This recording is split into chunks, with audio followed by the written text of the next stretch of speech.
Kapag sinisiraan ka ng isang tao, kahit wala ka namang ginagawang masama sa kanya, huwag kang sasagot. Bagkus ipagdasal mo na lang siya dahil alam mo ba, may nakita siyang potential sa'yo na wala sa kanya. Tandaan, confidence is silent, insecurity is loud. Minsan masakit talaga kapag ikaw pa yung nagiging topic kahit tahimik ka lang. Pero hindi lahat ng laban kailangan patulan, lalo na kung alam mong malinis ang konsensya mo. Peace of mind is more important than proving a point. Habang busy sila sa paninira, ikaw tahimik lang na nagwo-work sa sarili mo. Hindi nila alam na bawat tahimik mong galaw ay may direksyon at purpose. Growth happens when you choose yourself over noise.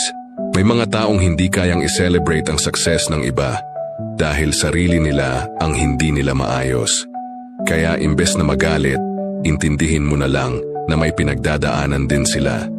Compassion is strength, not weakness. Hindi mo kontrolado ang sasabihin ng iba, pero kontrolado mo kung paano ka tutugon.